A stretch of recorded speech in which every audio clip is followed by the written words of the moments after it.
چار اسباب ایسے ہیں کہ جس کی بنیاد پر بندے کے دل میں خوف خدا پیدا ہوتا ہے. ٹھیک ہے. فرمایا پہلی چیز ہے اپنے گناہوں کو یاد کرنا.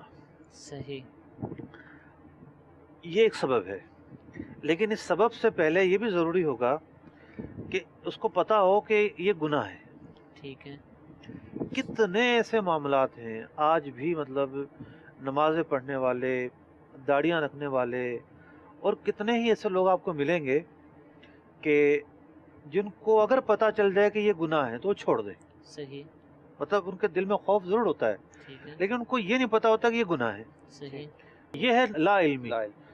اب لا علمی کی بنیاد پر پتہ ہی نہیں کہ یہ گناہ ہے. مطلب موٹی موٹی چیزوں کا تو پتہ ہوتا ہے، لیکن بہت سارے چیزیں باریکی پر مشتمل ہوتی ہیں. جو فرض علوم کی اہمیت ہے نا، وہ اسی بنیاد پر بیان کی جاتی ہے. دوسرا سبب یہ بتایا امام غزالی رحمۃ اللہ تعالی علیہ نے کہ اللہ تبارک و تعالیٰ کی اس شدت اور سختی کو یاد کرے جس کو برداشت کرنے کی سکت تم میں نہیں ہے.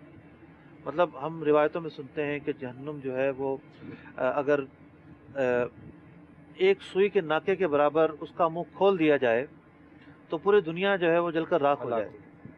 اتنی سخت اس کی آگ ہے، اتنی سخت اس کی سزائیں ہیں.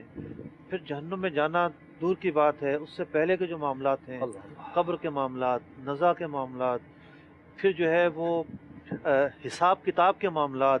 یعنی بعض لوگوں سے حساب ہوگا اور حساب لینے پر جو سختی ہوگی تو ان کا گوشت جڑ جائے گا. اللہ حفاظت اس فرمائے. سختی کی بنیاد پر، بعض ملامت کی بنیاد پر پانی پانی ہو جائیں گے. تمام سختیوں کو یاد کرتا رہے بندہ. تیسری چیز سے ملتی جلتی ہے کہ اللہ تبارک و تعالیٰ کے عذاب کے آگے اپنے آپ کو ناتواں اور کمزور سمجھے، اور یہ سمجھنا ضروری ہے.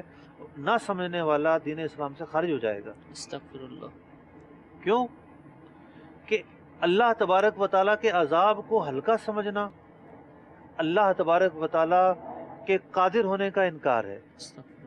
اللہ تبارک و تعالیٰ نے جو بیان فرمایا ہے قرآن مجید فرقان حمید میں، اس کا انکار ہے. صحیح. چوتھا سبب خوف پیدا کرنے کا امام غزالی رحمۃ اللہ تعالی علیہ نے یہ بیان فرمایا کہ اللہ تبارک و تعالیٰ کی طاقت کو یاد کرنا. ماشاءاللہ. فرعون کیا تھا؟ خدائی کا دعوے دار تھا، کیا حشر ہوا. نمرود کیا تھا؟ کیا حشر ہوا. تو ہمارے معاشرے میں کوئی ڈان ہو، کوئی بدماش ہو، کوئی ایسا ہو کہ پورے معاشرے کو اذیت میں مبتلا کر رکھا ہو، صحیح. دنیا میں عبرت کا نشانہ ضرور بنتا ہے. بے شک بے شک. تو ان تمام جو چہرے ہیں، جو کریکٹر ہیں، جو کردار ہیں ماضی کے، جو قرآن مجید فرقان حمید میں بیان کیے گئے ہیں، مختلف قومیں بیان کی گئی ہیں. صحیح. محلات والی قوم تھی، ایک ہوا چلی محلات سب اکھڑ گئے. مضبوط قسم کے لوگ تھے، پتھروں کی بارش ہو گئی. تو اللہ تبارک و تعالیٰ کی جو پکڑ ہے نا، وہ بڑی شدید ہے. استغفر اللہ. اللہ تعالیٰ ہماری حفاظت فرمائے. مطلب دل کے اندر اس بات کا ایک احساس پیدا کرے اور اپنے اوپر ایک ہیبت طاری کرے.